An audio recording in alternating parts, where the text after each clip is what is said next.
About to get started. Okay. All right.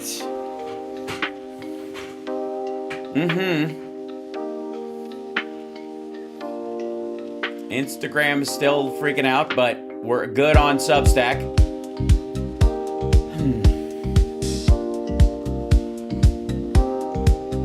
All right.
One more second.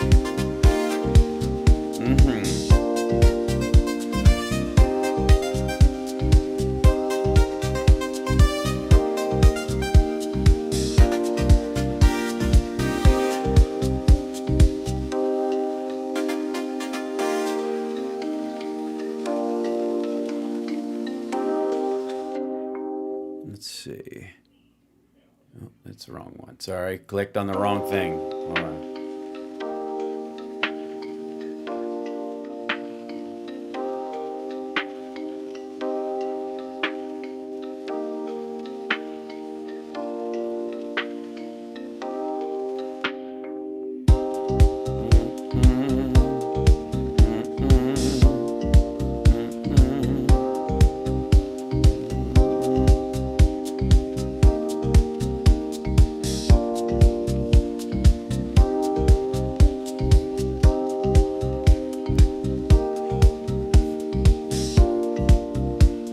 All right, let's get this thing started. Welcome, everybody. I should bring the chat up right away. It's House Sparks Megaworldwide. Like, subscribe, give a thumbs up, support the show. The unanimous declaration of the 13 United States of America, when in the course of human events, it becomes necessary for one people to dissolve the political bands which have connected them with another and to assume among the powers of the earth the separate and equal station to which the laws of nature and of nature's God entitle them. A decent respect to the opinions of mankind requires that they should declare the causes which impel them to the separation. That's right, I'm reading the Declaration of Independence. Here we go. We hold these truths to be self-evident, that all men are created equal, that they are endowed by their Creator with certain unalienable rights, that among those are life, liberty, and the pursuit of happiness, that to secure these rights, governments and institutions among men deriving their powers from the consent of the governed, that whenever any form of government becomes destructive of those ends, hold on, I'm getting ahead of myself. Back up here. I'm trying to scroll through this as fast as I can. How do I manually scroll this? It should be easier. It's very strange. Do I move it with my finger? Hold on. Oh, there we go. I'll just do it this way. That our life, liberty, and pursuit of happiness. That to secure these rights, governments are instituted among men, deriving their just powers from the consent of the governed. That whenever any form of government becomes destructive of these ends, it is the right of the people to alter or to abolish it, and to institute new government, laying its foundation on such principles and organizing its powers in such form as to them shall seem most likely to affect their safety and happiness. Prudence indeed will dictate that governments long established should not be changed for light and transient causes, and accordingly all experience hath shown that mankind are more disposed to suffer while evils are sufferable than to right themselves by abolishing the forms to which they are accustomed.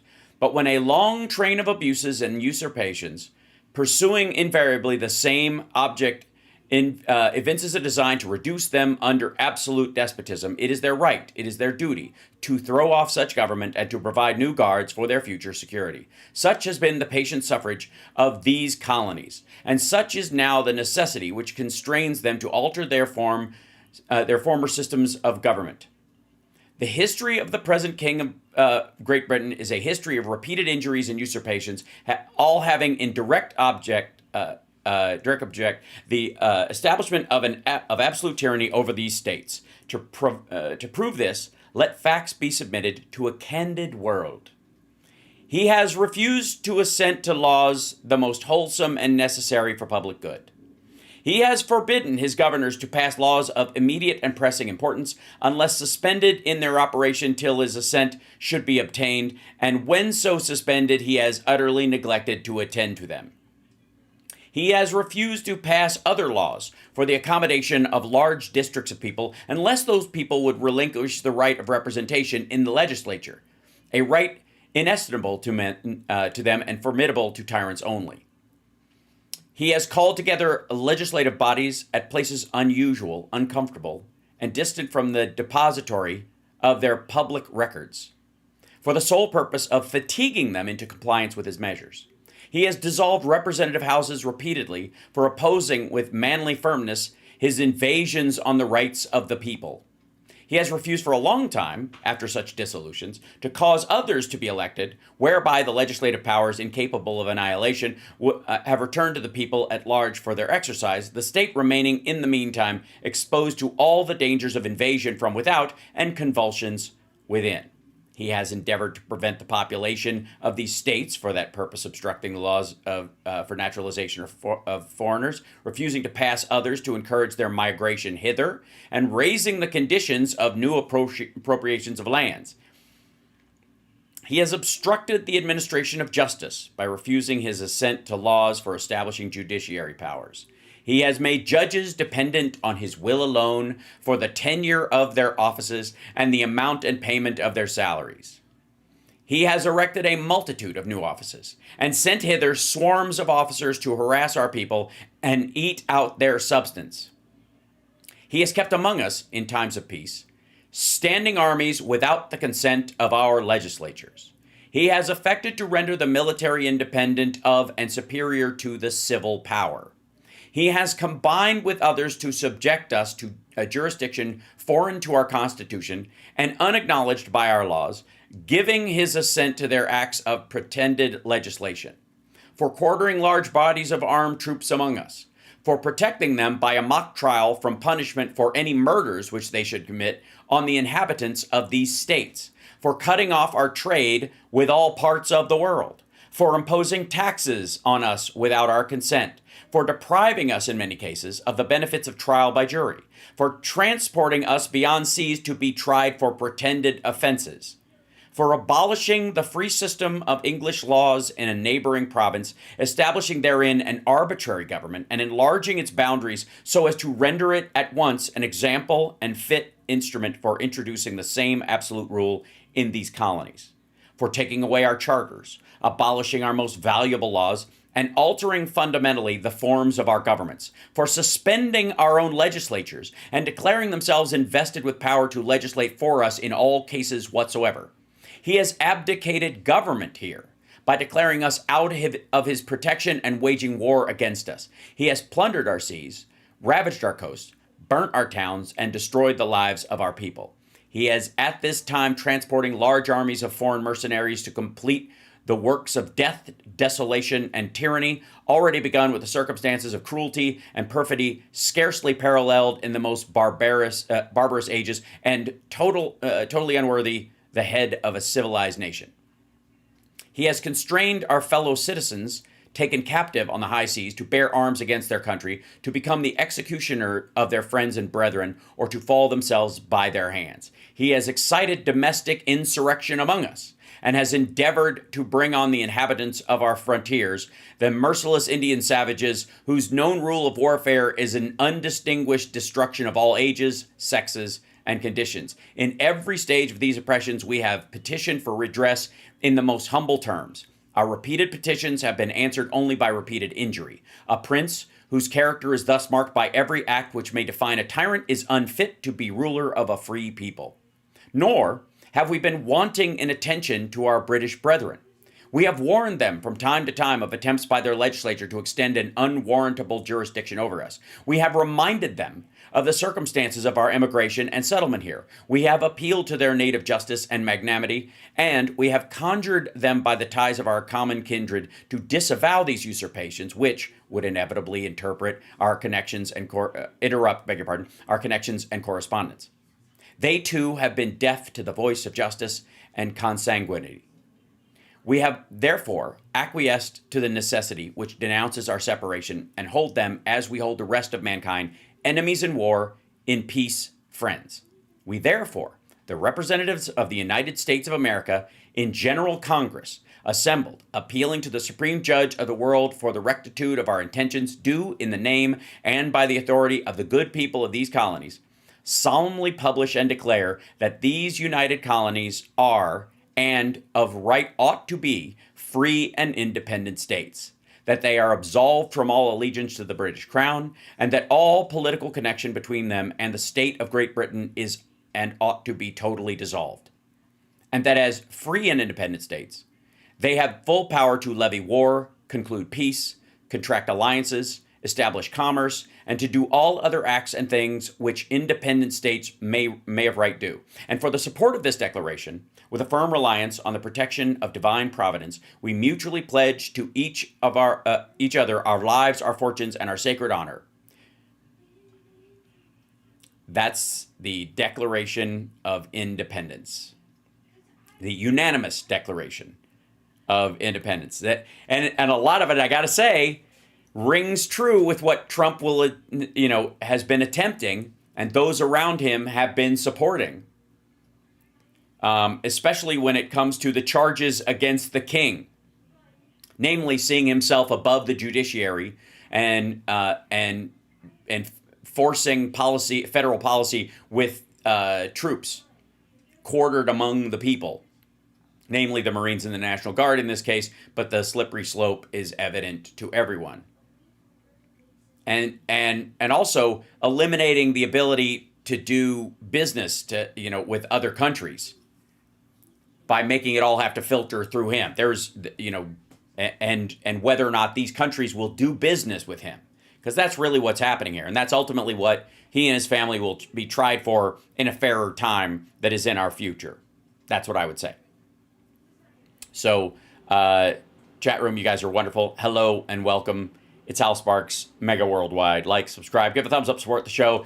I am Hal Sparks, and I will be Hal Sparksing the rest of the night. And this is the greatest live stream in the history of live streams. Get used to it. Now, Trump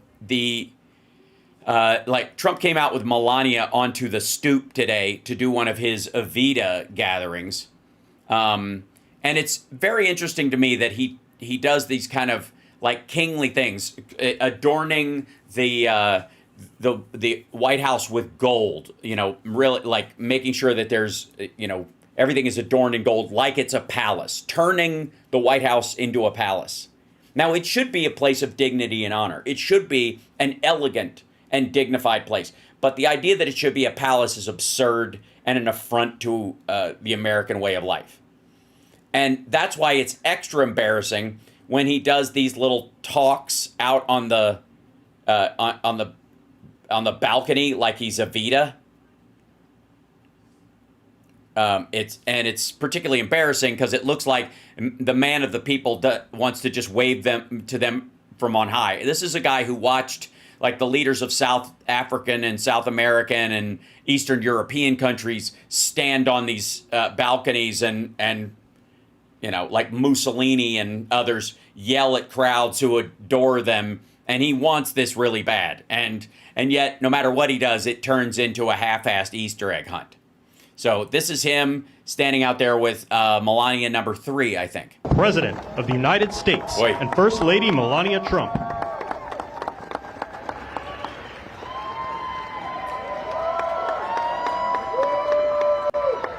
Well, thank you very much. And that is some sight, especially after what happened just a week. Oh, the planes flew over.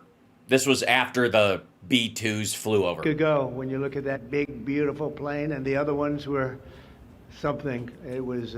Yes, they were something. I'm pretty sure they were airplanes, but I mean, it's debatable. They could have been a projection on the clouds with Jewish base lasers. Yeah, an incredible mission, and I think I can say very proudly, and I don't have to quote the polls, that our country is more proud right now than it's been in many, many years. We have pride, we have dignity, we have something that's something to pride and dignity, and something else that's like pride and dignity. Something this man knows nothing about. Happened miraculously so fast. You know that our military now is the most sought-after job there's ever been. Serving in our military 1 year ago. No, that's not the number one job in the country. What they mean is they're meeting their goals. Also, the goals were lowered. But let's be honest. It's not surprising that MAGA was not joining during Biden or during Democrats, and now they are in a jingoistic sense. People didn't want to join our military. They didn't want to join our police or because they had other jobs available to them and rising pay. Firefighters. They didn't want to join anything having to do with our country, and now. Yeah, nobody wanted to be firefighters. All you cops and firefighters and National Guard people, you just stood down. You're fair weather patriots, according to him. As you probably know, the enlistment is at an all-time record. We're packed. We're full. So stop trying to join, I guess. Apparently, the recruitment numbers were highballed to begin with. And I just think that's so important because it's so important that everyone stop trying to join the military or become firefighters because we're full. That was so sad 1 year ago when I heard those statistics.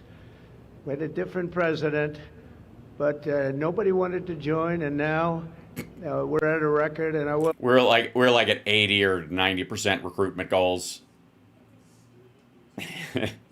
And now we're like 112% or whatever. Basically, the flip of the Reddies that didn't want to join when there was a Democrat in office are now happy to join, right? Because allegedly, by the way, they seem to be very excited to join when they know we're not going to be in any foreign wars. I don't know what that means. Take that as at face value. I'll say that I just left NATO, where we had a tremendous experience. They've agreed. Yeah, it was so tremendous he had to leave early. To put up over $1 trillion a year. They went from less than 2% to 5%, and nobody thought that was possible. Well, that's because they didn't think it would be necessary to make up the shortfall of the United States, leaving them hanging in the face of Russian advancement.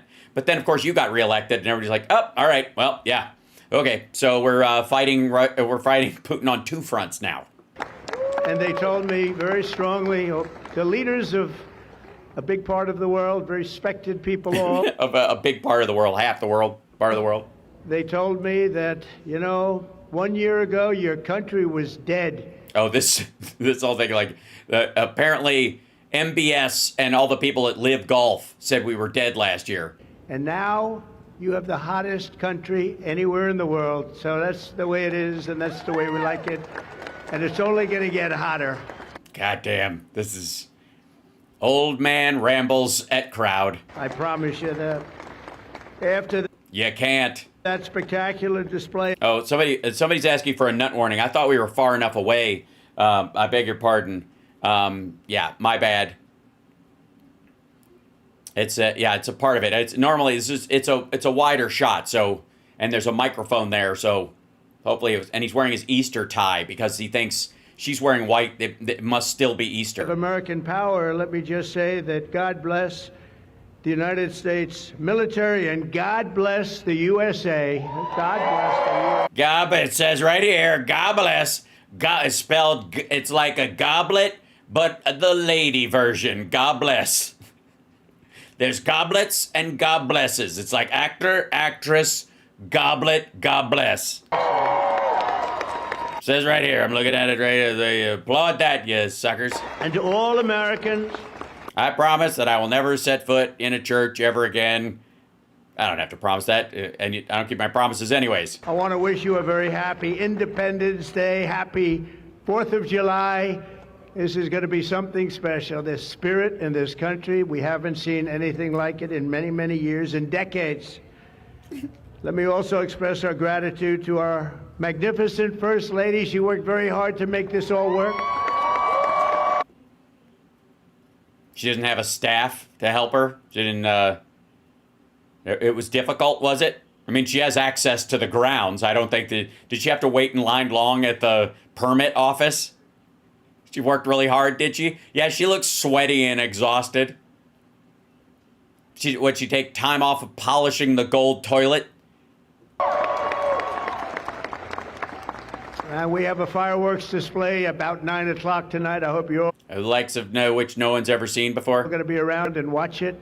I know our congressmen and our senators who are standing right here, so many of them, they did such a great job. They're going to be Little sparse. I mean, maybe it's supposed to be sort of a private gathering, but it's not packed. It looks like a lot of those Congress people bailed the fuck out after they, basically tucked their tail and voted for that stupid bill. here. They don't want to be near the signing when it happens. I was one of the two that didn't. Guarantee you, they're not leaving. No, they're leaving. They're not They're even there. not leaving. They're leaving. Look at the big gap in the floor. They left earlier. They left waiting for you to come out. Thanks as well to the National Park Service, the USO, and countless friends and distinguished guests. We have so many people in the audience that... Yeah, especially right in this general area. Yeah. Huge turnout, buddy. Just spinning room only. You can just put your arms out and just spin in a circle. have so much to do with the success of our country. We've, I think, had probably the most successful almost 6 months as a president and the presidency. I think they're saying it was the best 6 months, and I know for a fact they're saying the last 2 weeks there has never been anything like it as far as winning. Well, you mean as far as lighting fuses and waiting for them to go off? So as you know, 2 weeks ago, our incredible Air Force pilots conducted one of the most successful military strikes in all of history. And the rocket's red glare bombed shit over there. Operation Midnight Hammer, and that's exactly what it was. It was a hammer. It was a hammer, and it was dark, and it was like ba-ding, and obviously a hammer wouldn't destroy these facilities. You'd need something. Hammer wouldn't be. It's not the right tool for the job. Operation Sledgehammer. This evening, we're honored to be joined by 150 airmen and their families from Whiteman Air Force Base in Missouri, home of the B-2 bomber.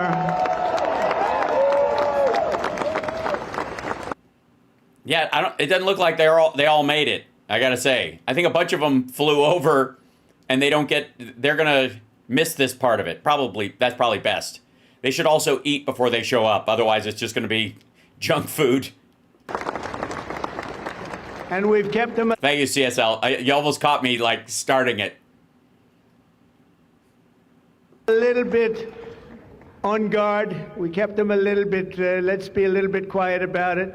But if you want to raise your hand very quickly, raise your hand, because you people... What? What do you think people are going to do? Bomb the yard of the White House to get the B-2 bombers because we don't have other pilots that can fly the things? Do you think these people do this in fucking secret? You know they wear sunglasses because it's very bright up there. That's why they call them aviators, because it's very sunny out there. So, above the clouds, as it were. It's not because they're incognito. Look, oh shit. Everybody put on your glasses. There's a Russian MiG. We don't want him to take a picture of our face. Incredible. They don't want to be in disguise. They say, we don't have to do that. No, they don't. Exactly. What the fuck are you talking about? They're looking at us like we're a bunch of babies. We don't have to be in disguise. We saw all those hands go up. Thank you very much. They're looking at us like we're a bunch. Who's we, you dumb son of a bitch? They're like, I don't have to hide my appearance because I'm a bomber pilot. Are you out of your mind? What do you think? We get targeted? You out of your fucking mind? You, everything. Great job. Incredible. Just a flawless, one of the most flawless military campaigns in the history of our country. Well, no, because I mean, they did their job very well, but you didn't give them all the targets or all the right targets, and you also gave Iran apparently a heads up, so they've still got enough material to make 9 to 15 bombs. They've got access to, they've got the trigger systems. They've apparently got ICBM technology, or even just regular ballistic missiles that they could put them on, because if they just want to hit Israel or just our bases, they don't have to be intercontinental. If you remember years ago, they had helicopters crashing into each other. It was a disaster, the hostages in Iran. And we had... Yeah, just a few years ago in 1980, 1979. Just the opposite. We had just the opposite. Yes, the bombers are the opposite of helicopters. Yes, aerial assault opposite of ground troops. This asshole didn't even show up when our troops returned, when our 4 dead returned from Lithuania. Have any crashes? We didn't lose any planes. We didn't lose... Yeah, because Israel cleared the skies, because they got rid of all the anti-aircraft stuff. And because Russia's stuff is shit. Those beautiful planes that you saw were totally stealth. They flew right over the center of a very hostile country, and they never even saw it coming. And then they said, skedaddle. They dropped the bombs. That's what they said. That was Operation Skedaddle? Yeah, it's Operation Exit Stage Left Even is a go. Skedaddle. Said skedaddle. And that big sucker turned over like this on its side, and it... No, it did not. Got out of there. No, it didn't. You nutcase. It did not, like, bank on a dime. A plane that big. Yeah, what? Jesus. Well, I'll tell you what, how they... Ah, boy, I'll tell you what's going on. Do that, but they can do it. I asked our great General Kane, how do they do that? Well, they have a little stick between their legs, unlike you. Do they really love doing that? Look at them, they're all laughing. Yeah, because they're like, you sound fucking ridiculous. Yes, they're laughing at you. That's what it feels. Congratulations on maybe one of the first times ever recognizing that people are laughing directly at you. And they said, do they really like doing it, sir? They can't wait. Better you than me. That's all I can say. Yes, better anyone than you. It was a flawless mission. Every single bomb hit.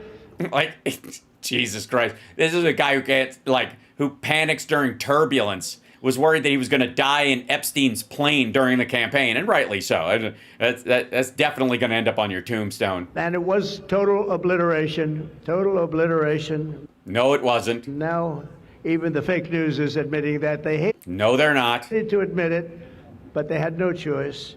No, they had plenty of choice. The Iranians have gotten out of, have kicked out the nuclear inspectors. They're not going to participate in it anymore, because what little stuff they have left, they're going to reconstitute. It isn't obliterated. That was an incredible...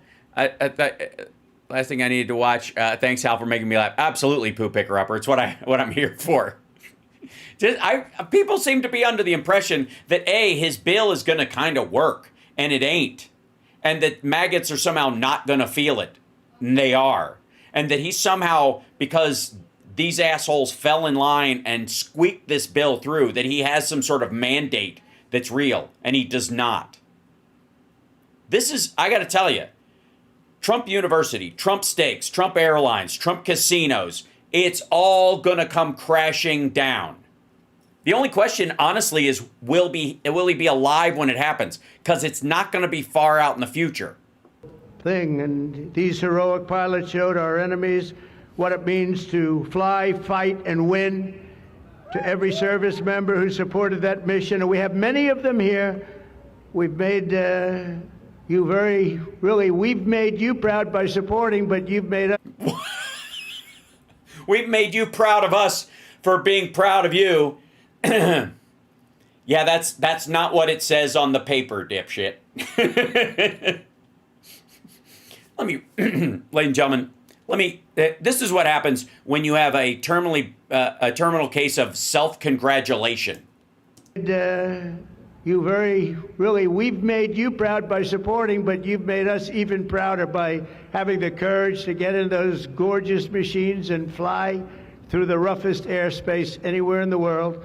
No, not the roughest airspace, especially since Israel basically claimed the airspace and they were completely safe going over. Still a dangerous mission. Still a lot can go wrong, but they weren't being fired on. Let me tell you a little story about the Donbass as a area where flying in any vehicle at all, even if you're Putin's right-hand man, can get you blown out of the sky. And we salute you and we honor you. Thank you very much for being here. Thank you. Yikes. And we're also honored and delighted to be joined by hundreds of service members and military families. Those families are the best we have. Oh, they're great families. I like them. I mean, if my children married into one, I would disown them. From all across the U.S. Armed Forces. All of you. Army, Navy, Air Force, Space Force. I love the Space Force. You know why? Is it because you got to rename a section of the Air Force? Because we're the ones that did it. It's turned out to be a very invaluable force, actually.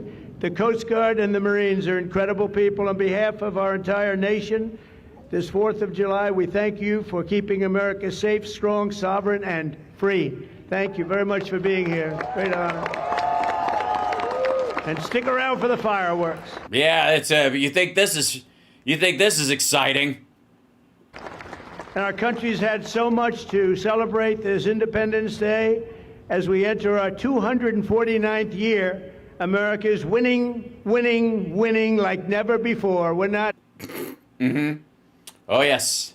Yep, it's all going to go swimmingly. The tariffs, the dollar having its worst month since 1978. I'll tell you, we're in a category now that's... In a world that's on fire, we're just smoking. Where we've wanted to be for a long time. We suffered with 4 horrible years. Will you stop being such a bitch? Get on with it. You don't get any points shitting on the predecessor anymore. You're running things now. Stop being a whiny little bitch. Of embarrassment. Afghanistan may be the most embarrassing moment in the history of our country. We're never going to it was a 21-year embarrassment, and Biden ended it. Let a thing like that happen again. Uh-huh. So we're just going to strafe bomb places from now on? Cool. Trillions of dollars are pouring into the United States for investment purposes. Almost $15 trillion. There's never been anything like it. There's never been anything even close. There's been a lot like it. I mean, post almost every war we've been through, during the 80s, mid-90s. I think the only time it started to dampen was during the Bush years. And then, of course, Obama brought a lot of stuff back. The stock market. He just never paid attention to it because he was always billions in debt to foreigners, so he doesn't understand when billions are coming into the country. It's at an all-time high. Jobs are at an all-time high. Everything's at an all-time high. Yeah, including Don Jr.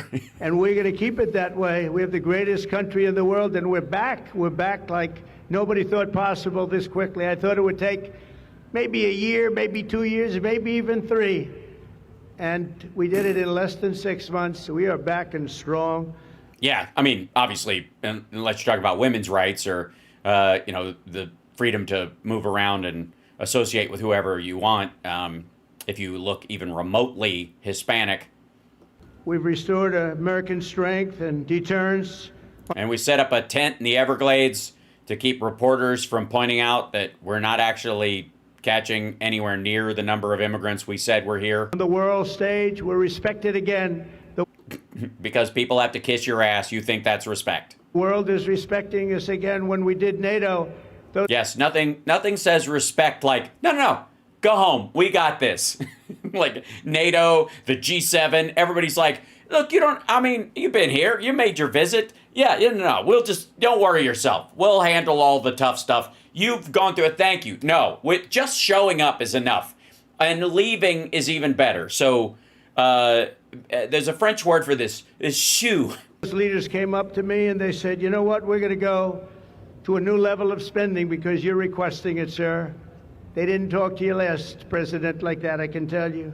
Yeah, that's because he didn't have a transactional relationship with the ultra-rich at the expense of everyday Americans. They didn't spend any money. They spent a lot of money. All the CHIPS and Science Act is what we're seeing happen in Arizona right now. He's stacking on top of it and extending the spending on that. He hasn't cut any of it. None of it has gone away. Infrastructure, same deal. Anything. He's actually spending more than Biden spent. So, in a few moments, we're going to make official the greatest victory yet when I sign the one big, beautiful bill. And before I start, I want to tell you. You already started. That I've never seen people so happy in our country because of that. No. Again, this is live in a bubble, talk like this. Because so many different groups of people are being taken care of, the military and civilians of all types, jobs of all types. We're adding. How many different types of civilians are there? I'm curious. Things like the biggest tax cut in the history of our country, child tax credits. So many things are being added that we wouldn't even have time to discuss them when we were doing. You mean the things that Democrats added and you guys, they were so popular that you had to do them? That's why that's why they weren't able to cut anything. It's literally why they weren't able to cut anything. It's why it spends more money. It's because everything the Democrats added helps and benefits the workforce, benefits the citizenry. And Mike Johnson right there. I see Mike. What a job they've done. I'd say really nice things about him, but it sets off his porn app and his son's phone starts a bleeping and a blapping. Job they've done. Bing bong, bing bong, bing, dingly bong, bing ding. But it was supposed to be in 3, 4, 5, 6, or 7 different bills. And I was on one of the fake news shows and I said, let's do it in one beautiful, we want one big, beautiful bill. I said that to this newscaster. You mean one that nobody read before they voted on it? The thing you say about Democrats all the time and that you passed in the middle of the night when you sent it to the Senate? That one? And I think a lot of the congressmen and senators were watching and they said, let's name the bill that. Yeah, let's name it that.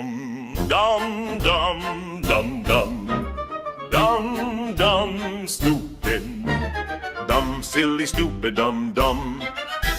Yeah. One big, beautiful bill, and that's what we did. And what we've done is put everything into one bill. It's never happened before. It's the biggest bill of its type in history. Right. That's why I don't want to hear shit from Republicans ever again about the size of a bill. I don't want to hear that these things are huge and nobody has ever read them and they pass them in the middle of the night. And you're like, and? We've never had anything like that before. Nothing like that they thought would be possible. I think the ACA had like 3,000 pages. I know because I read it. To get passed. And actually, I liked it because we had so much in there that no matter who you are, there was something in that bill for everybody to hate. That would make your congressman or your senator or your congresswoman, much more importantly, raise their hand and support, right, Lisa? So, yeah, your congresswoman. Also, she's not a congresswoman. She's a senator. And it means Lisa Murkowski. They threw in special stuff for Alaska just to get her vote. She sold out the lower 48 for Alaska, which already, because of like the oil dividend that they pay Alaskans, they already get more. That was something, and it was really something special. So the American people gave us a historic mandate in November. No, they didn't, or you wouldn't have needed J.D. Vance to break a tie in the Senate, or you wouldn't have had a squeaker like this where if you lost 3 votes, you would have lost the vote. That's not a mandate. We won everything. We won the swing states, all 7 swing states. We won every one. That rarely happens. We won the popular vote. We won the districts, 2,750 to 505. Yeah, the districts, and again, it, a lot of the and he's talking about counties, not districts, but he does this all the time. The counties are largely empty. When you see this big sea of red, there's like 14 people in these places. That's why when you look at a map, it's all red. That's right. It's little blue where the people are. Blue on each end. And in Chicago and Wisconsin, Minneapolis, and where all the humans gather. But it's all red. And by the way, in the areas where you have to drive a half an hour to see anybody else. Red means Republican, just in case. It also means commie, you bunch of... But we made promises, and it's really promises made, promises kept, and we've kept them. No, you actually have to implement this shit now. This is a triumph. And it has to work. Triumph of democracy on the birthday of democracy, and I have to say that the people are happy. They're happy. Are they? They are. They're happy because I'm happy. He just sounds like a syphilitic king. He can't help it. And I listened to a broadcast, and I read a couple of articles. They have the Democrats, they should have voted for it. They didn't vote for tax cuts. They didn't vote for taking care of people. They didn't vote for Medicaid cuts. They didn't vote for gutting rural hospitals. They didn't vote for kicking 17 million people off of their insurance. It's weird. You could have stripped that shit out. And it really wouldn't, the debt's going up anyways. Vote, not one vote. And we knew that because... They also, maybe, you know what? I'm assuming, you know what? This is wrong of me. I was assuming a lot of the Democrats didn't vote for this thing because of the cuts on Medicaid stuff. Maybe they just didn't like that it adds $3 trillion to the debt and raises the debt ceiling $5 trillion over the course of 2 years, which will obviously compound the debt as we go forward. So maybe they were, for all you know, every single Democrat voted against it because they're the true fiscal conservatives in this situation. Prove me wrong. Their hatred of either the country or me or both is so great. They didn't vote at all, and it's terrible. Well, you know what it really is? It's that we hate Jeffrey Epstein, and you were best friends with him for a long time, so, that'd be the thing. Hold on one second.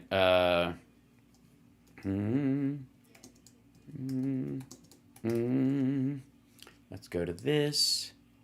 Dink. Okay, let's try that. Will that work? All right. But I just have to say... No, you don't. They have a routine. It's terrible, they say. Terrible, terrible. Yeah, it is. Why do they say it's terrible? What's their concern? You saw that guy standing up for hours yesterday. He didn't know what he was even doing there. I say, when's he sitting down? He had a towel. He's wiping his face. That's not too elegant. But what is he? I said, what is he doing for so long? And it's called speaking English. It's a skill other people have mastered over time. There's not much hope for you, but... He couldn't criticize the bill. He was criticizing everyone else and everything else. So they've developed, and this is according to the news media, they've developed a standard line, and we can't let them get away with it. Oh, it's dangerous. Oh, everybody's going to die. It's actually just the opposite. Everybody's going to live. This is just... That's it. This bill, the big, beautiful bill, outlaws death. Everybody's going to live. The opposite. Everybody's going to get well, and anybody who loses their insurance is just going to get the magical cure juice from, like celery juice and patchouli from RFK Jr. And yeah, it's just the opposite. Everybody's going to live. The opposite.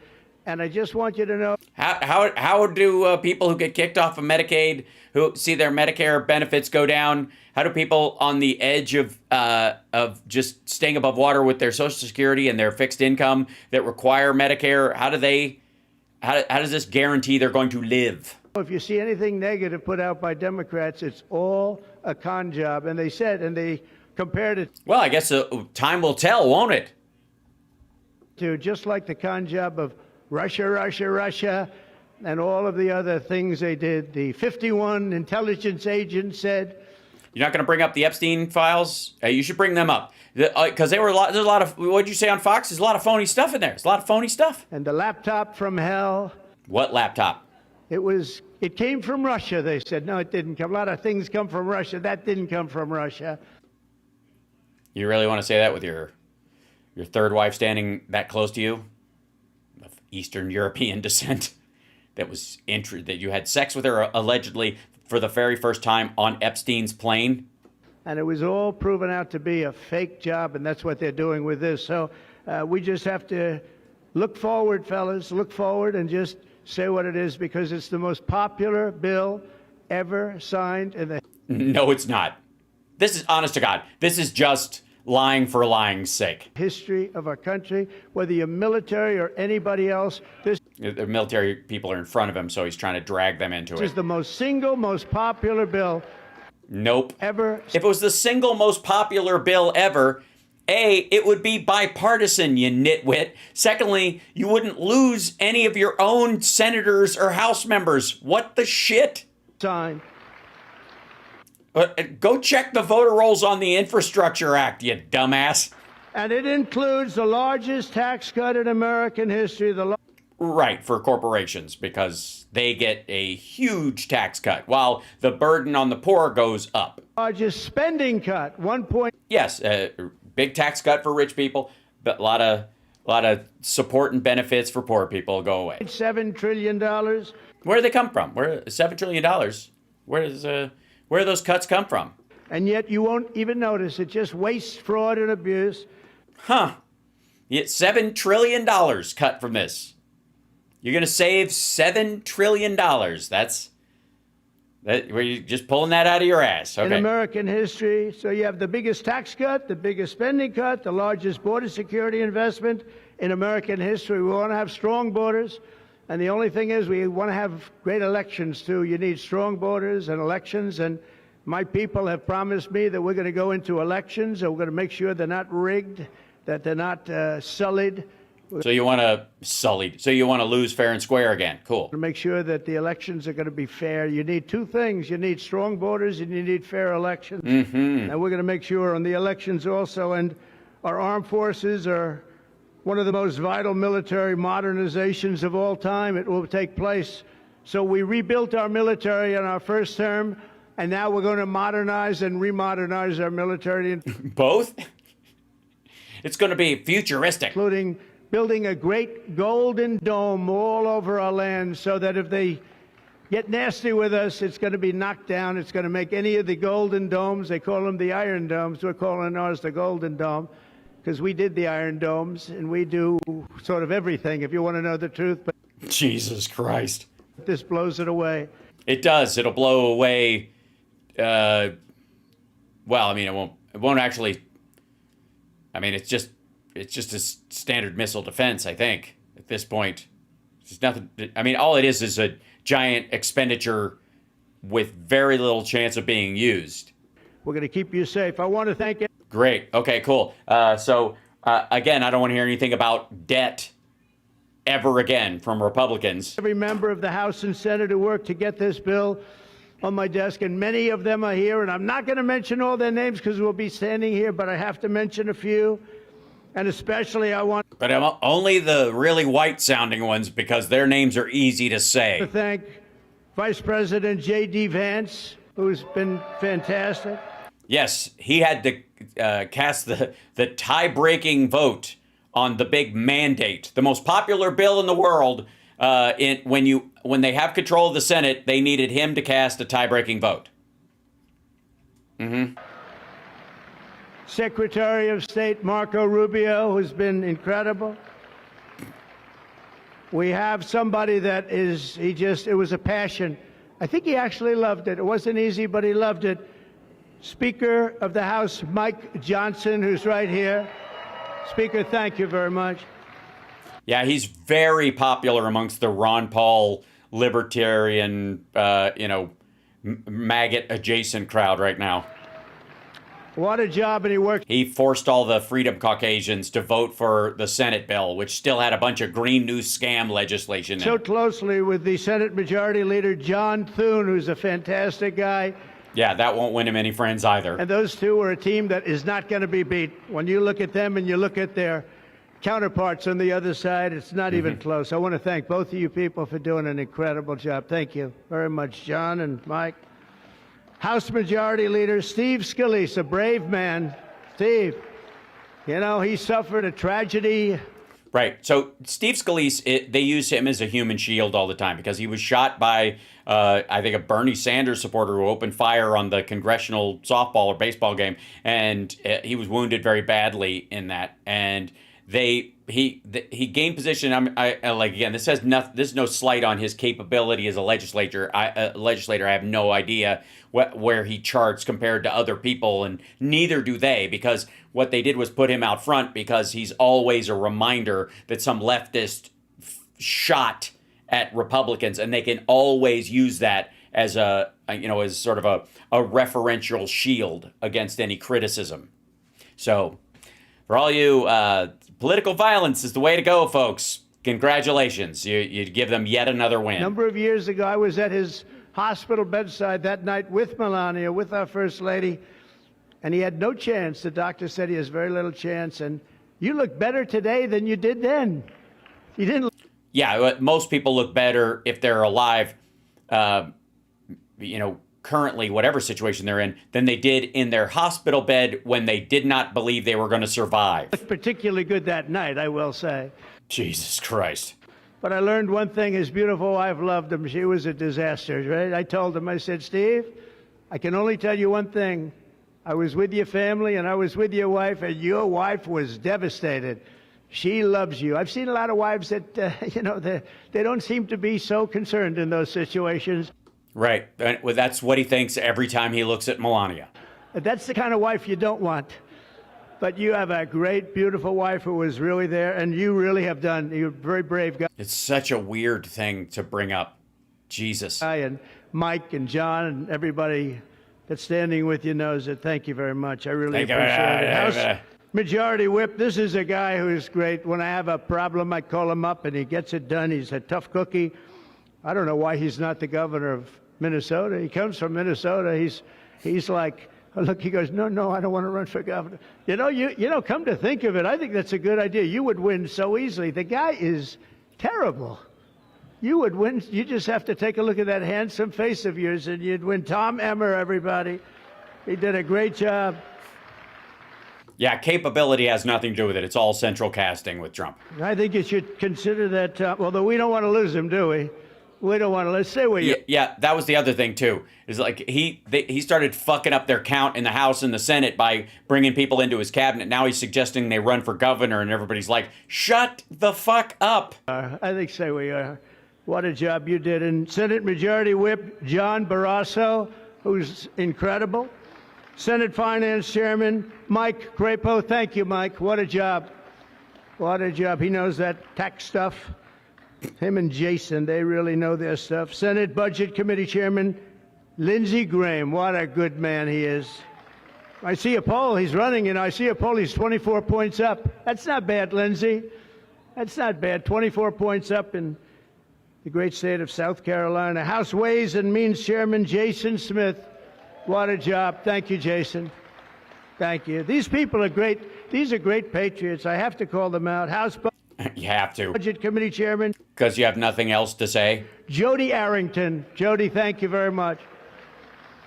Jody has been good right from the beginning, and so many others, and they're all here, and they fully understand. They'll never speak to me again, but that's okay.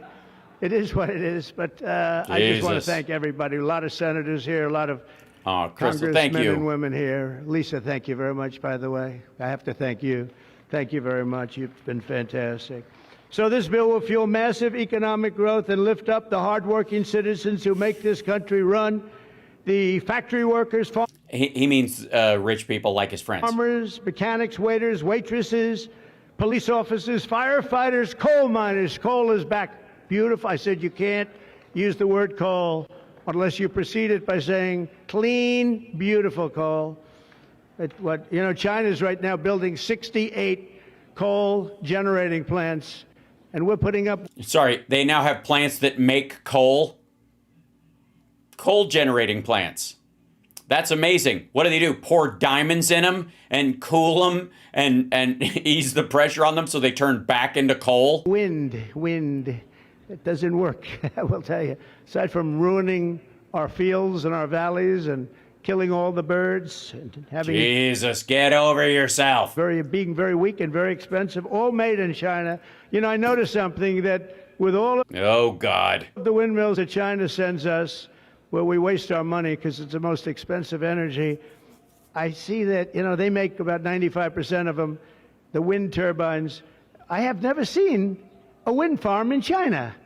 Yeah, that's because they don't actually give a fuck about the environment. Hence all the coal plants, dipshit. They don't care if their people choke to death. That's the point. The nature of their government and the nature of the country right now is that their people are expendable, and if a bunch of them die for the furtherance of the country and industry, that's how it has to be. They're okay with that, dummy. Why is that? Because they don't, if you get black lung over there, they just watch you die. Check that out. Tom Emmer, would you please check that out?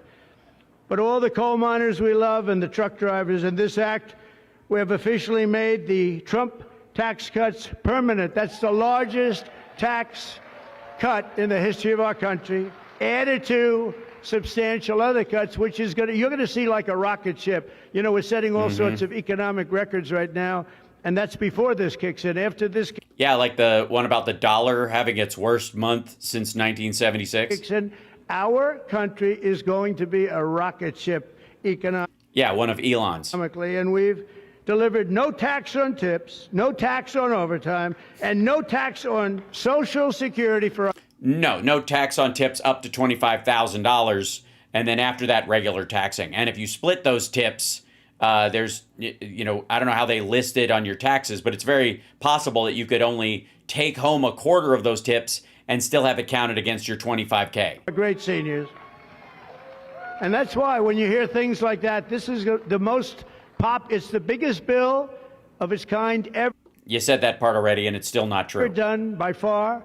But it's we are going to have a situation, we are going to have something where people are going to realize the level of success and popularity of this bill. And sort of to close it out, it makes the... Yeah, sort of to close it out. Wrap it up, dummy. The child tax credit permanent for 40 million American families, and to increase the car...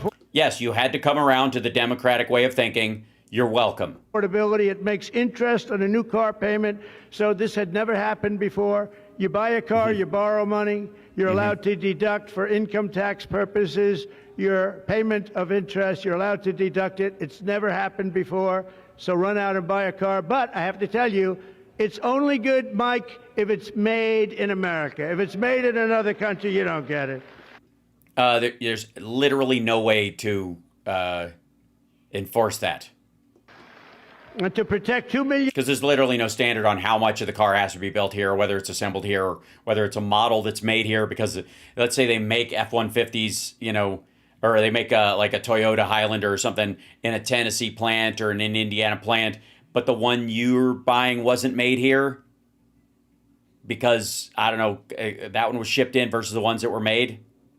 Family farms and other small businesses, we're eliminating the estate tax or the death tax. So if you want to leave your farm or your small business, but the farms are really, they have been devastated, to your children, if you love your children. By the way, if you don't love your children, don't even listen to what I'm saying. It doesn't matter.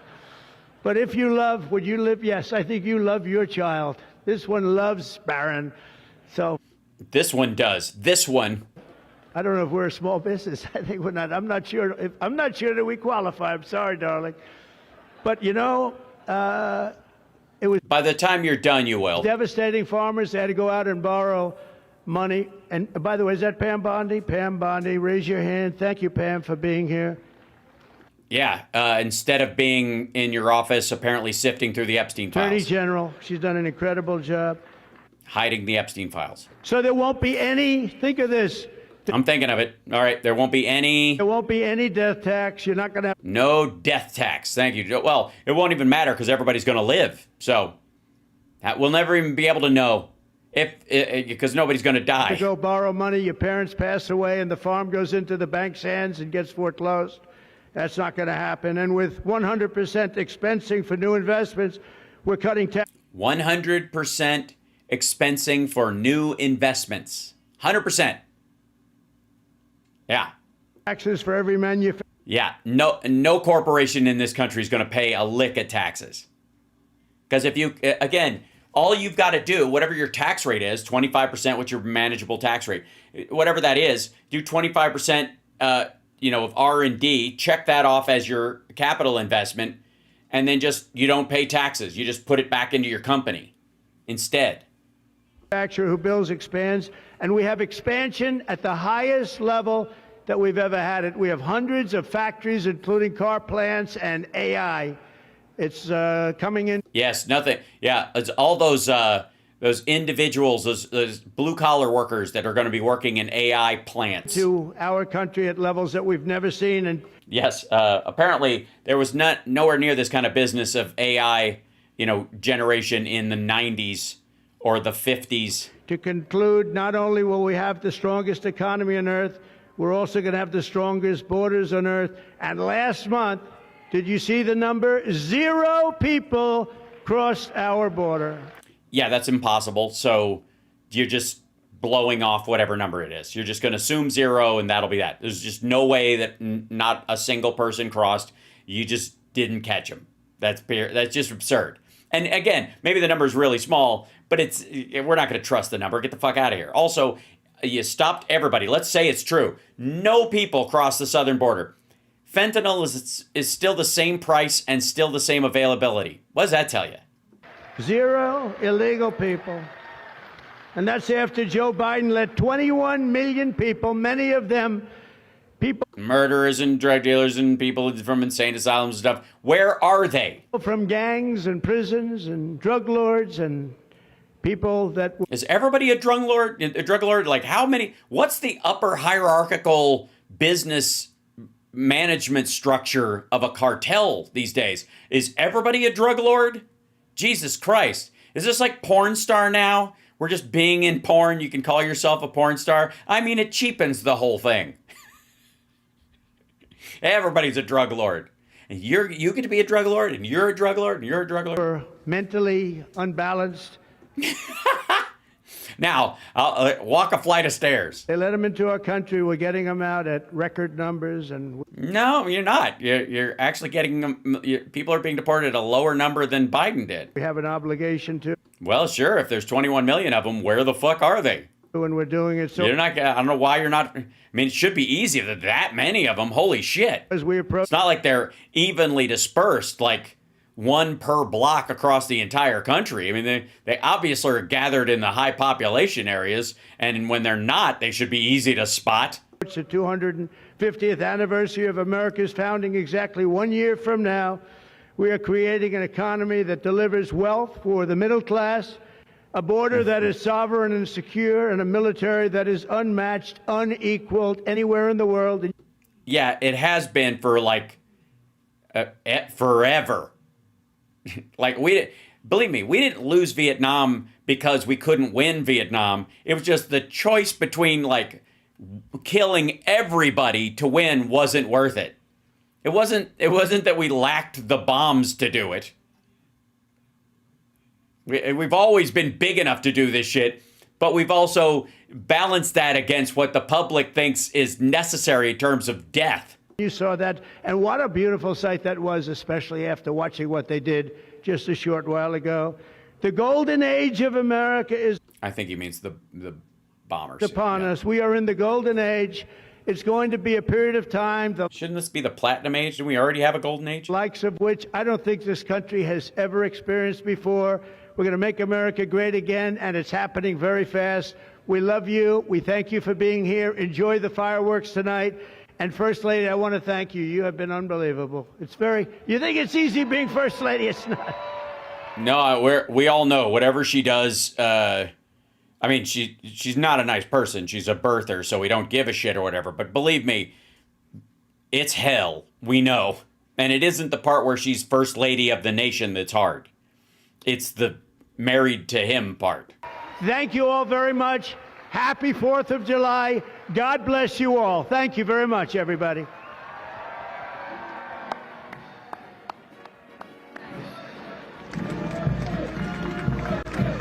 We're going to sign the bill now. Oh, here we come. Is he going down? No, is he going downstairs or is he leaving out the other side? Oh yeah, here he comes. I think. Oh dear. Mommy, can we go back now?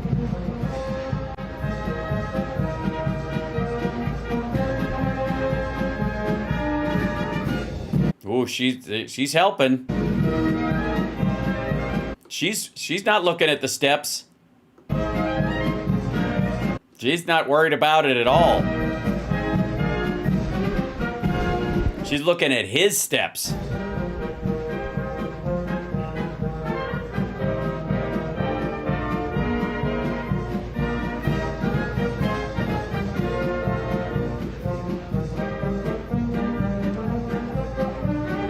Look at that right hand dangle.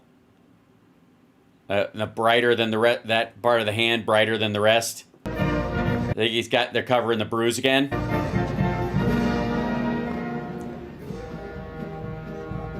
Okay, then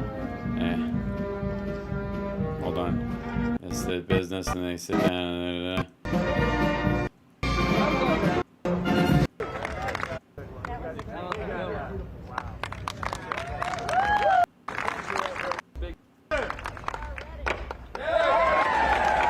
Oh my God. What a fucking toddler. You did it. You get, if I sign it, can I play with the hammer? Yes. Yes, you can.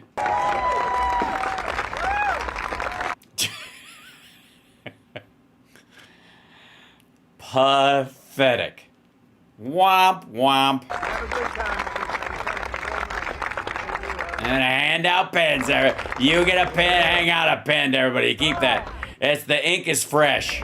Hand that to the lady in the white to have her put it in a pocket. It won't leak, I promise. There's one for you, and yeah, they got my name on them. You can have one, and you can have one, and you can have one, and normally this is where they would play. I guess what's the song he normally plays?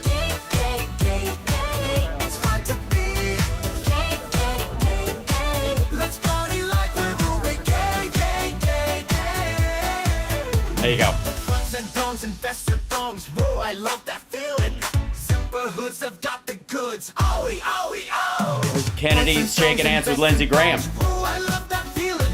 Zipper hoods have got the goods. Owie, owie, oh. Boink, boink, doobie-doo. You know what I wanna do. Yay! Boink, boink, doobie-doo. You know what I wanna do. Bust up.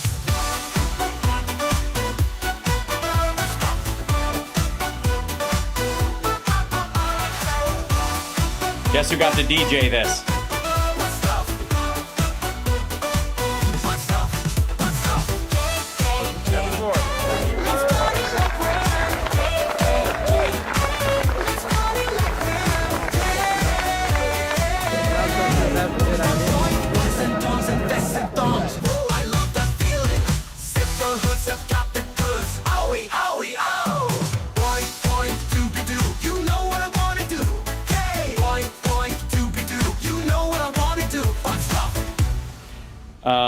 Yeah, absolutely. I mean, you can't argue with that. Wouldn't know what to say. And which thumb goes up whose ass? I forget. I don't know. Their thumb goes up everybody's. That's the sign. Everybody stick out the appendage Trump asks for in his ass the most often. Right. So that's that. And chat room, appreciate you being here. I was going to do a shorter show today, but since we met our goal, I think it's we should do an AMA, and then I will leave you guys to have your 4th of July, if that's cool. Yeah. And did you enjoy my the eagle? I've been making more AI slop just for the purpose of display. I made this one. Hold on. Let's see if yeah, I got it in here. Hold on. This guy right here.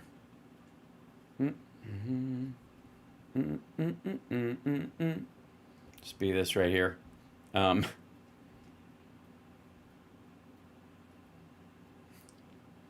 America! Fuck yeah! Boink. Yeah, drop that donut on those people. That's what they deserve. Happy 4th, everybody. Holding the MAGA hats in the back of the photo. Yeah. Oh, yeah. I mean, it's all sales. Love a good slop. It's fun. What's my favorite holiday? It used to be Halloween, and then as I got it to be a successful actor, I played so many other people that it lost some of its fun. But now, with my kid, it came back. I mean, I love Christmas because I love giving gifts. It's really nice. Yeah. You're not celebrating the 4th this year? I am. I don't let anybody take stuff away. Hal, did you ever meet Michael Madsen? Yes. I did a thing for the Kung Fu DVDs box set. They had a little dinner, and he went to my high school. He was an asshole when he was there. And when he was at the dinner, too. I don't know him the rest of his life, but my 2 run-ins with him, not good. But rest his soul, not my business. Honestly, condolences to his family and everybody. I don't think being an asshole is a capital offense. So, how would be your dream role? Buckaroo Banzai, obviously. Will ever perform at Levity Live in Oxnard? I absolutely would. I have a new agent, it seems. We'll see how it works out. I'm on a temporary wait-and-see basis with them, so wish me luck. We shall see. Once we make it official next week, I will add it to my bios and stuff like that, which is nice. And that might mean, standard touring again, as opposed to just the stuff I do with Sexy Liberal in them.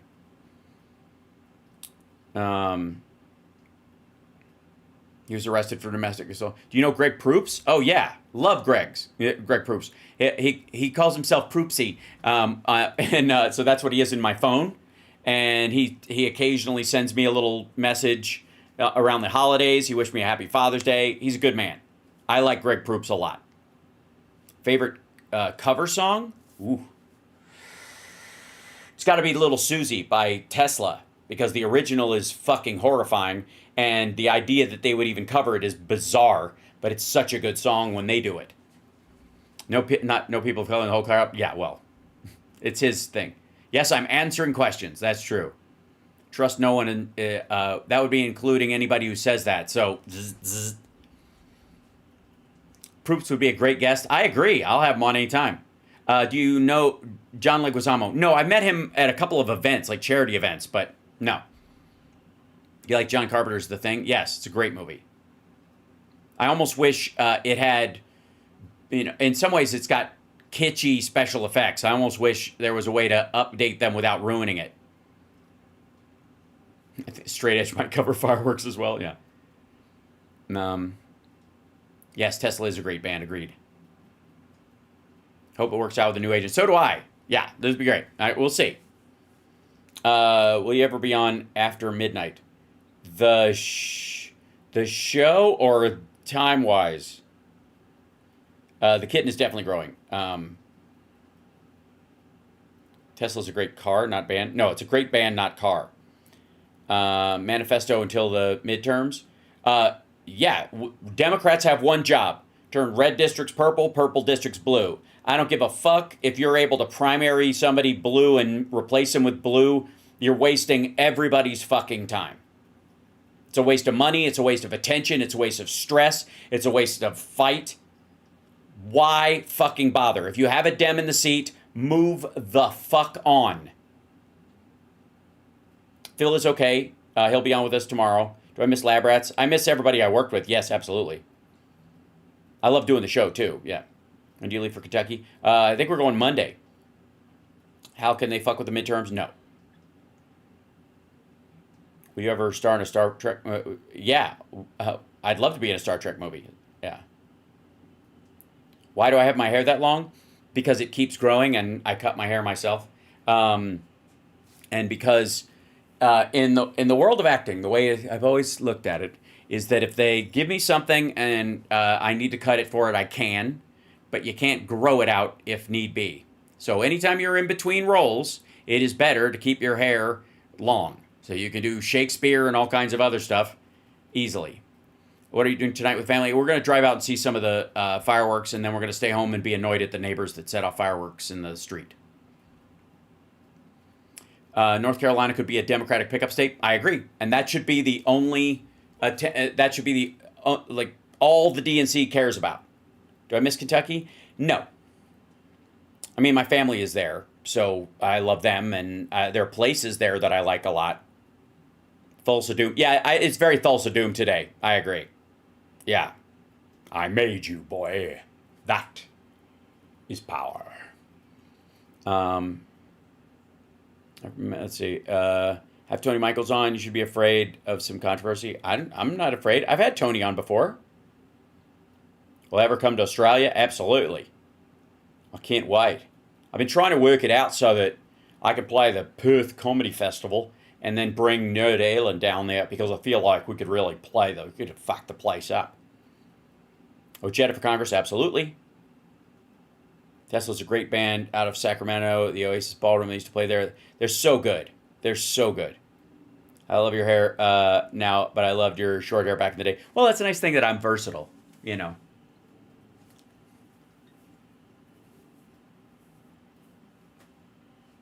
I blew dry it earlier and I sprayed it so it's locked in on the front. And so I've got it it's good. It's not going anywhere. It's almost like, ponytail material. Like if I wanted to put it, this is what I like when I hang it down like this, it ends up being the, like founding fathers do. Yeah. Yeah. ZZ Top is touring New Zealand. Wow. They should stay down there for their own health and relax. You should do a broadcast of Mary Trump. I like her a lot. I have. My Mason level, I'm 32nd degree. My dog is already cowardly diving into my lap because of the fireworks. Yeah, I know. It aggravates everybody. Sorry about that. How long have Summer and I been together? 14, 15 years. 13 rock solid. Do I parasail? No, but it interests me. Here's the problem I have, and this is a challenge for me, is that I am very, very adventurous. And no one in my family is. Summer likes to go to the beach and sit and swim a little bit. I like to scuba dive and I would do fucking cave diving. I like skiing. She hates the snow. Like I want to skydive and all that kind of stuff. And no one in my circle is interested in any of that shit. I'm the one wild man in my circle. Johnny Depp. I'm not wild. You're the person who plays Thomas Jefferson, a historian. Okay. Parasailing's hard to learn. Well, that's what makes it good. This is a lightning round, yeah. We're gonna effort. What do you think? Maximum. That's what I think. Do you feel like I do? Yeah. I do take care of myself, Eve. Yeah. What lodge you belong to? Bethlehem Lodge 283. LA Lodge 42. In Santa Monica. If you spelunk, make sure the bigger guy is in front of you. I mean, that must say, yeah, I guess so. Best Paul Stanley solo song? That's tough. But Goodbye always gives me goosebumps from the the 4 solo albums that they did. I mean, I love that record back and forth. And Love in Chains, awesome. But Goodbye will always kind of hit me where it counts. How do you have a Prince story you can tell? I did. I told the Prince story last time where I ran into him. Have I ever met Weird Al? I have. I on several occasions. I consider him a friend, even though I barely see him because he's always on tour. Do I like Styx? I love Styx. What do you eat on the 4th of July? I figured we'd go some hot dogs. Seems like a good idea. Chicago style. Have you ever met Julian McMahon? No, I don't think so. I've met a bunch of people in passing at things, and so some people will go, yeah, no, we met at a thing, and I'm like, I'm sorry, I must have had something on my mind because we met in passing. If we sat and talked, I will remember. But if it was just like, oh yeah, we shook hands at something, I will not count that, because I wouldn't count that as like a point in my favor anyways, right? When you meet somebody just in a handshake, it's like, hey, I met Jack Nicholson. It's like, okay, you shook hands with him, but did you really meet him? You know what I mean? Did you really sit down? Like, I would say I would only do that with a conversation level that goes higher than just the, hey, oh yeah, pleasure. Are you doing a show tomorrow? Yes, I'm doing Saturday show regular. Yep, absolutely. Beef or pork hot dogs? Doesn't quite matter. I guess beef. Do you like Roxy Music? Yes. Who's your favorite person to meet? I might be Paul Stanley too. Although that's a tough one because there's varying degrees of like the depth of meeting somebody. The first time I met Weird Al Yankovic, I brought my Weird Al in 3D album and he signed it to Hal, the greatest friend I've ever had, which is pretty spectacular considering we had just met. And Richard Marx, I always liked him. I liked his music. I thought he was a decent fella. But until I met him, I didn't realize how funny and smart and kind of cool he was. And so that was nice. That was like, oh shit. Dee Snider, holy shit. Like meeting Dee Snider and then kind of clicking. What a dude. Like just such a good dude. And then of course, yeah, boxers or briefs? Boxer briefs. Did you meet Henry Winkler? I did. Henry Winkler is lovely. Officially the nicest human being on the planet. Just adorable. Just a total mensch. God damn, he's lovely. I did Hollywood Squares and he produced it, so I got to hang out with him a couple of times. I have not met Schwarzenegger. I did irritate him once though, so I believe that should count. I did make Arnold Schwarzenegger very mad at me for quite some time, and I was proud of it. You want to know how? Okay, so third Terminator movie is coming out, and it had a video game with it. And in the third Terminator movie, it's a female Terminator, right?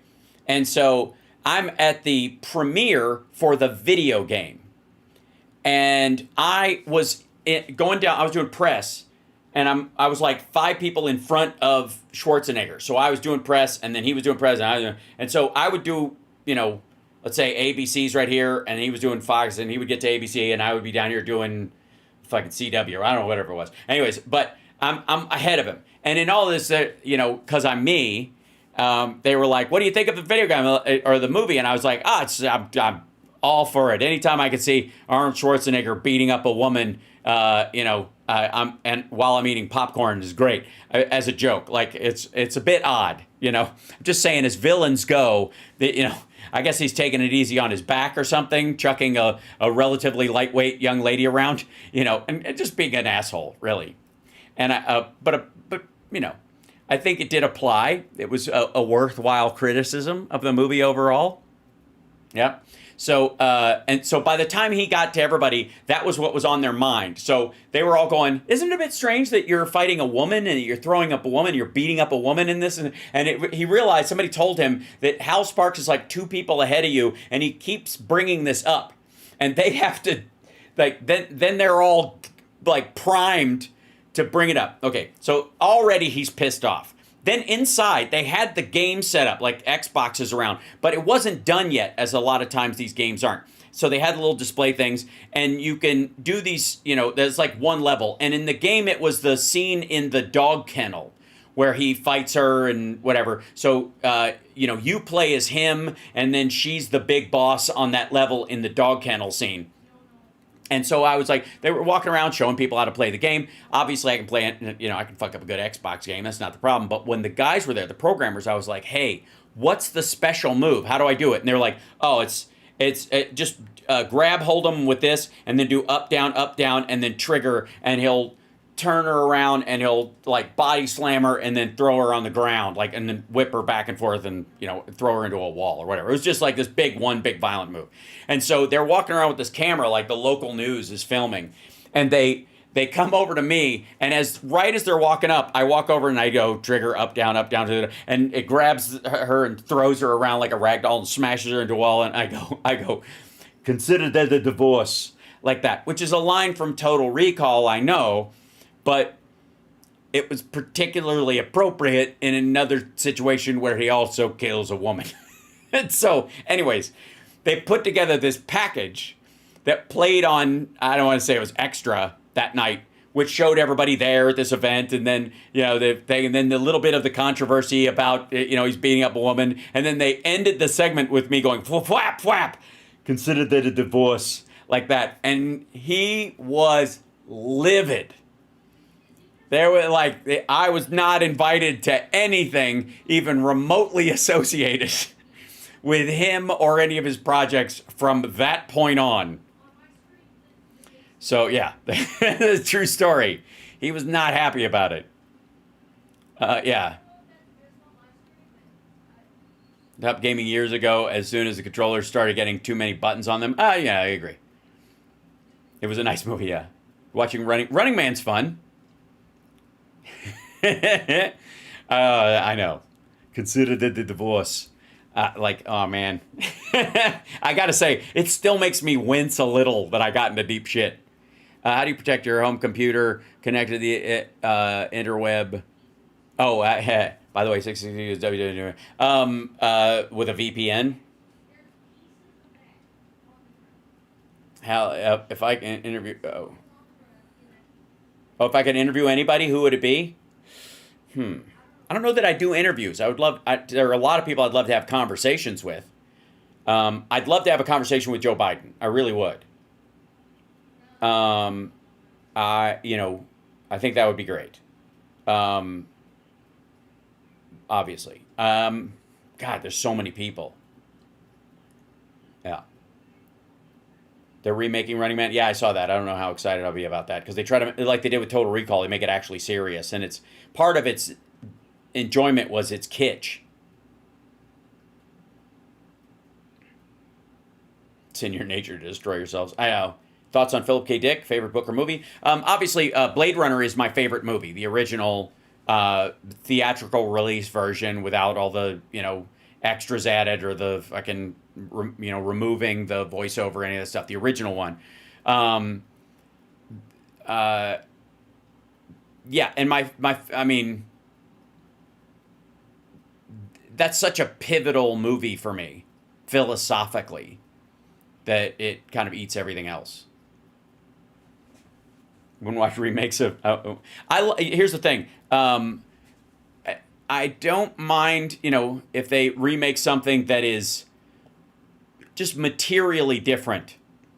Like if it was a 1950s movie or The Creature of the Black Lagoon. I don't know why they don't remake that in its own way.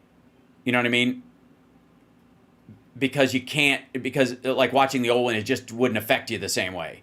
But they make stuff that still works. If you watch it, you can still get caught up in it. That's the mistake.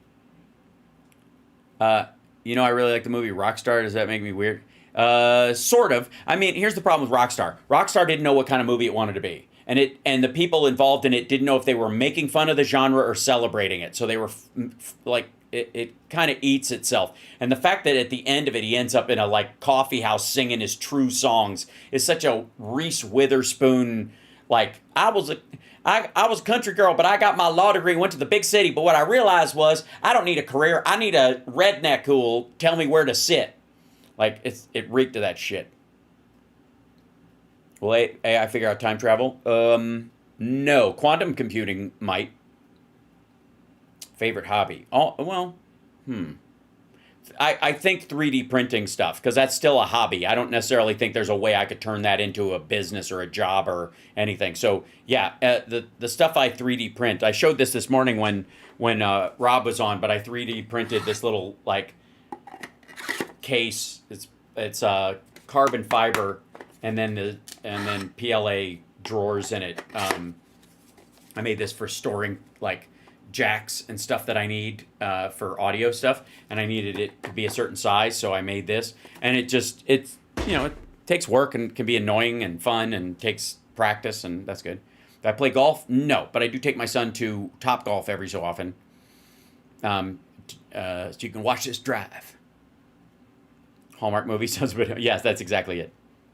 Spinal Tap Stonehenge is an amazing song.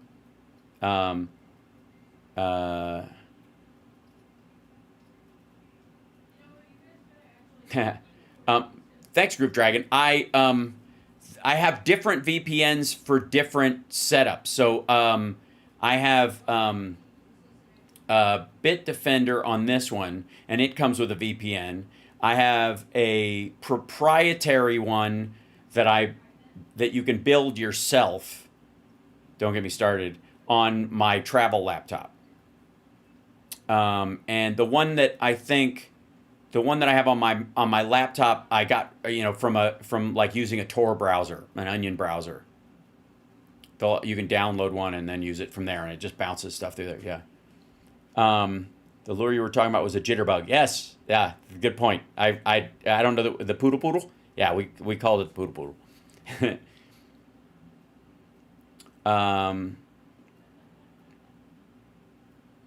Canada, how nice. Oh, that's lovely. Do you think FEMA will be available for Tejas?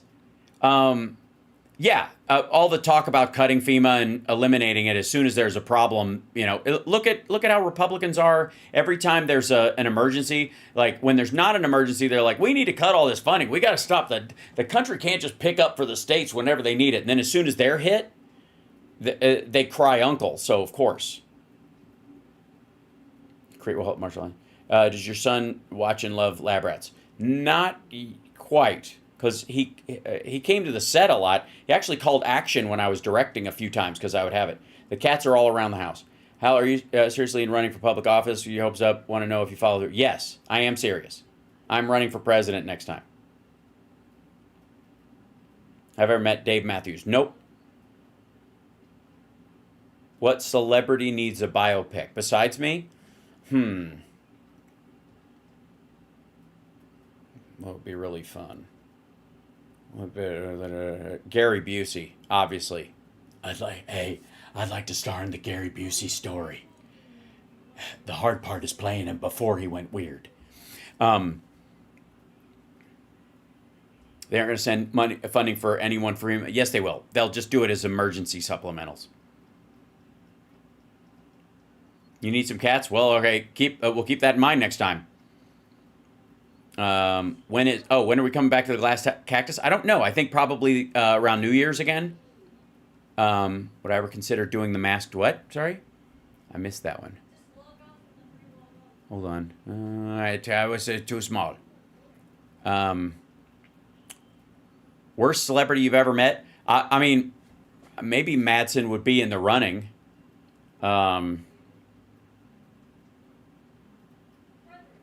Oh, The Masked Singer. Yeah, no, they won't have me on The Masked Singer because everybody knows I sing. Was everybody really kung fu fighting? No. No, they were not fast as lightning. As a matter of fact, they were fairly slow. Who would you play in the MCU and why? I've said, Moon Knight would be my choice. I also like Rom the Space Knight. I think that would be great if they did Rom. I mean, you're sealed in the suit, so it would be mostly a voiceover job, but... Gary Busey, yeah, Gary was weird before that, but he's super weird. I mean, I stayed in a haunted house overnight with him. Living here, funny for the tornadoes. You have much faith in this bunch. This is not normal. In Arkansas? Yeah, I don't know what Huckabee's even asking for in that situation. I like Oblivion and Cloud Atlas. I didn't like Cloud Atlas. I did like Oblivion. Yeah, Michael Madsen, the actor, just passed. Did you ever see Tank Girl? Yes, I did, a long time ago. Very 90s. Dumb Industries wants to have me as a guest. Interested. I don't know. What's Dumb Industries? Industries, listen to me. Thank you. Should I do it? Hold on. Dumb Industries. Comedy and art live streams. Sure. Right up my poop shoot. Sure. They're all things comedy, it seems. Why not? Let's make it happen. Sure. You see the floods in Texas? No, because I'm not there. But let's see. Yes, Brett Michaels for first night. Have you met Tim Heidecker? I did meet him in passing because I know Andy Merrill, who's the voice of Brack. And I consider Andy a friend, even though I hardly ever see him because he lives in Atlanta. But a super good guy.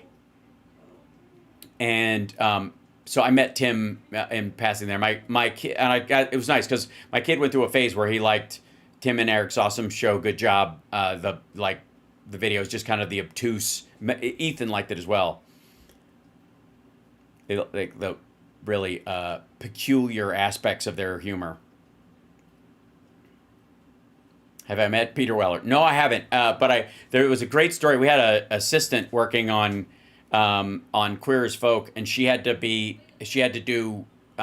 was second AD, I guess. She's first AD on a movie that Weller was doing, and he kept changing his flights when he was going to come in, and they were trying to arrange his shooting schedule and all this kind of stuff, and he kept changing his flight, and it was back and forth, and then and at one point she goes, I don't want to bother anybody, but is there a reason why he keeps changing his flights? And she didn't know she was on speaker, and in the background, Peter Weller, you could be heard saying, "'Cause I'm a fucking movie star, that's why." So that was pretty funny. Or playing 6 Degrees of Hal Sparks. It's pretty broad. The sexual version of that would be spectacular, let me tell you. Look out.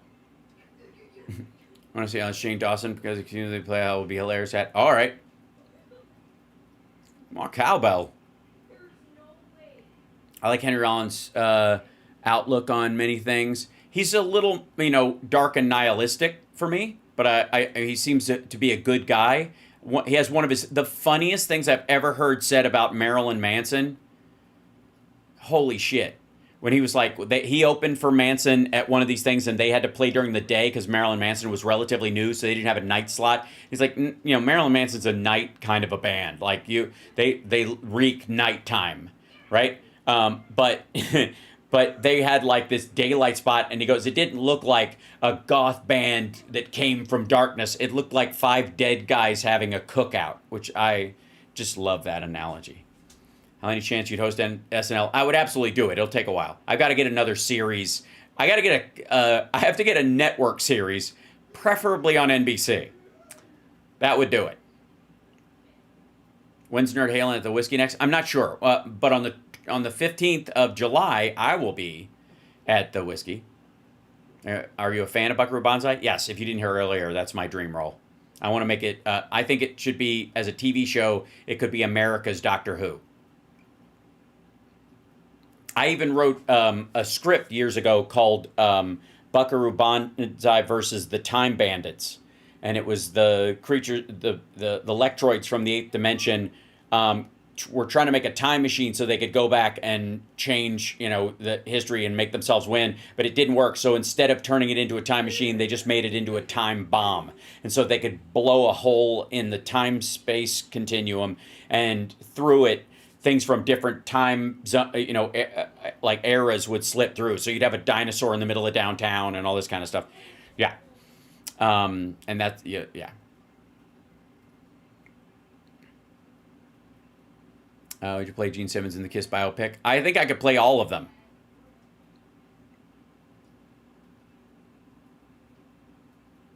There you go.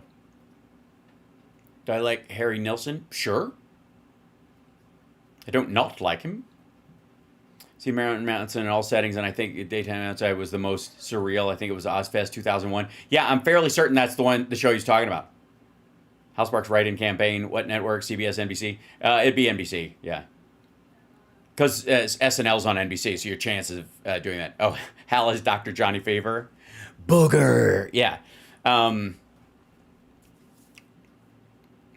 Darkman, The Hidden, Swamp Thing, replace one with the other guilty pleasure. Oh. I don't really have any guilty pleasures. I like what I like. What do you think of Glenn Campbell as a guitar player? I mean, he's a rock-solid musician across the board. Summer actually knew his daughter. Excited about the re-release of Spinal Tap. Yes, and they're making a new one, too.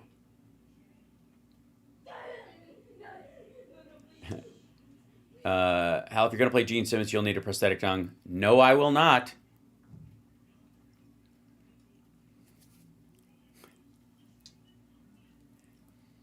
Right. Still eating just meat. Not with my kid in town. When my kid's here, I broaden my diet out so I can get him to eat. But as far as whatever I eat on my own time, yes. Will Trump abolish our right to vote? No. Because other Republicans who want to be in power after he passes away or passes on want to be able to take control of that and earn it and still want to run America. They don't want to run a variation of Russia. He might, but they don't. How about a series called East Wing and you play a Trumpian president? Right. No. Alligator Alcatraz. We talked about that a little bit. It's a tent city. And the alligators are not to keep the people in, it's to keep the press out.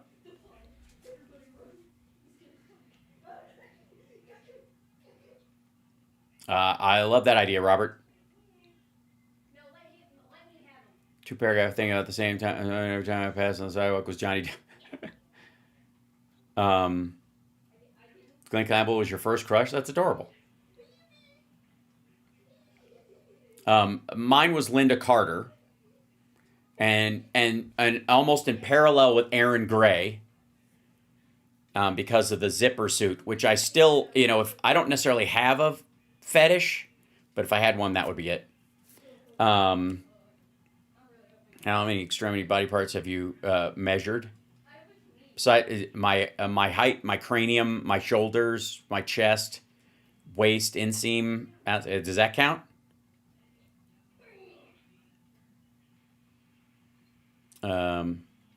We've seen you glow with the power. Could you consider rolling a remake of The Last Dragon? Yeah. Well, it's a blaxploitation kung fu movie, so I don't know how many roles there'd be in it for me, but are they really going to start denaturalizing people now? No. Call it Donald Stockow. Is it linked to him? Yeah, it works too. Have I ever met Trump? No. No, I don't hang out in skeevy circles like that. Aaron Gray is still, I know, still gorgeous. Yeah. TMI. All right. Not ashamed to say that I love Hallmark movies and the movie Rockstar. Yeah, not at all. Again, yeah. Mine is Jeff Goldblum, I said before. I got to say, he gave me a really nice compliment when I went and saw him live. When he did his band, he's got Jeff Goldblum and the Mildred Spitzer Orchestra. And my girlfriend and I went and saw him, and we were sitting there, and he does this Jeff Goldblum trivia. Is this a line from me or is this a line from someone else? And he reads things or whatever. And he came around, he was standing right here. And just like we were sitting down, and he's wandering through the crowd, and, he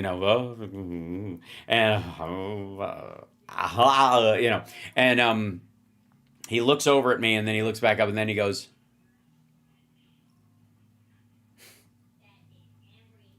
"You're wonderful," which was great. Yeah, he was. Yeah, I know he had seen more than likely maybe Talk Soup, but it was because of Queer as Folk. Like, people in the acting community knows my work from that. A good portion of them have seen it, some cases multiple times, and so they recognize the work I did, and it's nice. It's really good. I've not met Tommy Lee Jones. I think he's amazing, but yeah. Hal has shown up, right? Who's the master? Kiss my Converse, right? Were you ever picked on as a child? Yes, but not for long. I got into I was picked on for a couple of years, and then at one point I got into a fight on a school bus, and I kicked one of the kids in the face. They had thrown me down the bus, and they hit me, and I kicked one of them, and I hit him right in the upper lip, and I cracked his tooth and split his lip or whatever. And then he started yelling. The bus driver took us all off. We hadn't even left the school parking lot yet. Took us inside, and it was one of the coolest things my dad ever did. They called my dad, and he came down because my mom was working. And my dad came in, and they said, "What happened?" They go, "Well, there's 3 of them, and they were picking on him, and then he fought back, and he hit them in the face." And my dad was like, "Good. Make sure, if you don't make sure they don't do it again, he will." I was like, okay. Be Roy Batty in a prequel to Blade Runner? Being a prototype, that's not a bad idea. I'd be a Nexus 3. where you start to, like, it shows them starting to wake up and why they needed to give them memories in the first place to placate them.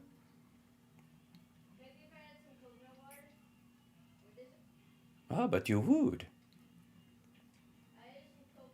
I would think of you probably as one of the cool kids. No. John, yeah, no. I was like, at best, I was in high school king of the outcasts. All the people who didn't have a particular clique, right? We were kind of like the hodgepodge clique. So, yeah. And as the designated driver for everybody, I spent a lot of time, making, long abiding friendships with everybody.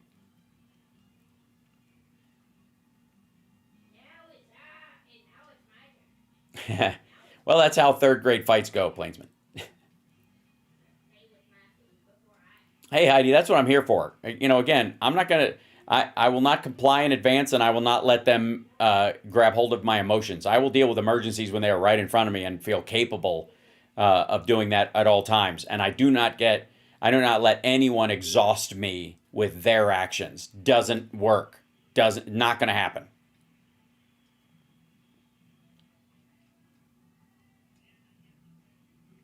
Yeah. The Outcast Gang, right. Let's see, Alice Sparks in a remake of the Santa Claus. All right, that's not bad. Sure. Lovely that way. My next goal, honest to God, yeah. Oh, CSL, seriously.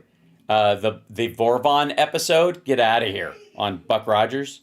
My next goal is Broadway as a musical, because the timing of it is such that I could do my show and do shows at night, even on the regular.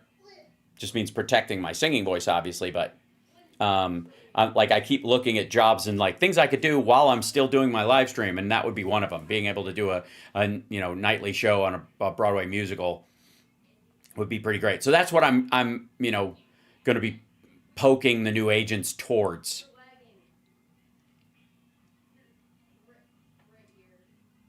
If I wrote a book, what kind? It would definitely be I have a self-help book I've been wanting to do called The GIST System. Get your shit together, for a while, but Beatty. Yeah.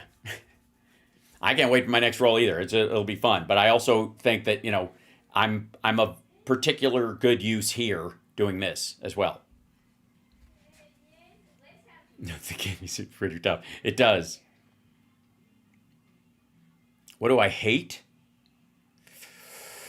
I don't know. I hate bigotry. I really do. No matter where it is. I don't like bullies. I don't care where they're from. Which classic movies? You're my kid outside playing VR. Yeah. How you could do a remake of Buck Rogers or The Spaceship is true. Which classic movie is your favorite? Oh, that's a tough one too. Yeah, define classic. You mean like Slapshot classic or like old black and white film?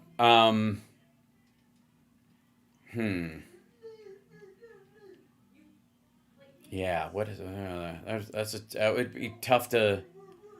Harvey, maybe. It's such a strange and wonderful movie.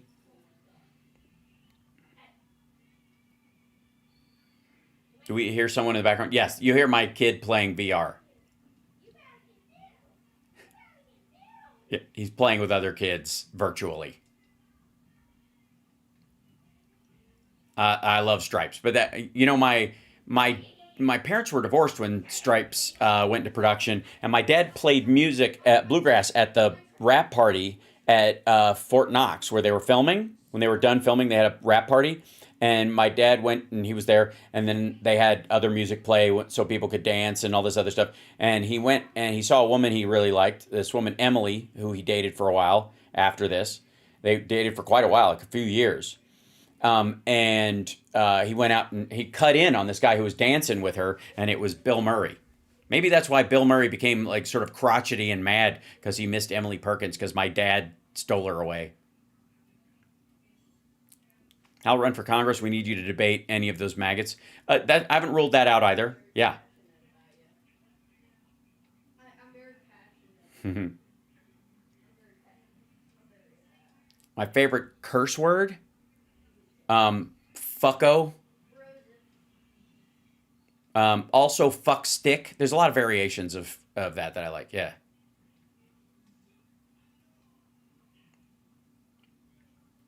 I also think that technically speaking, cunt is the only one that works as a curse, unless you're in Scotland or Ireland, in which case they shrug it off.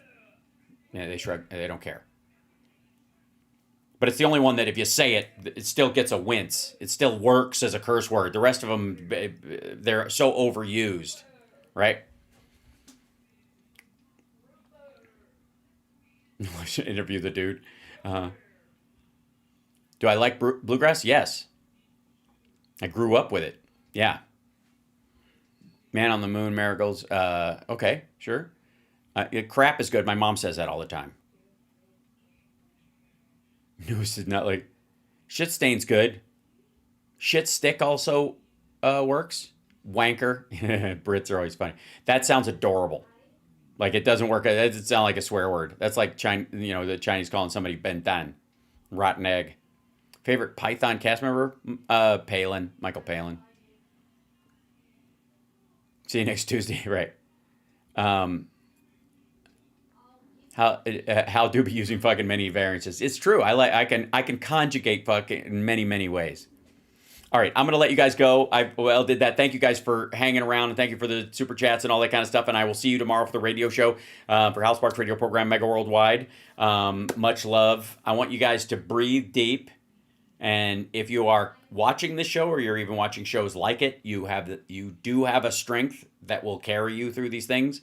And if other people who are will be impacted by this stuff, we need to be the ones that can help. So there you go. And I would get a cat, but they're all upstairs. All right. But in honor of JD Vance breaking the tie and proving that there is no mandate, I'll see you guys tomorrow.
Don't you stop.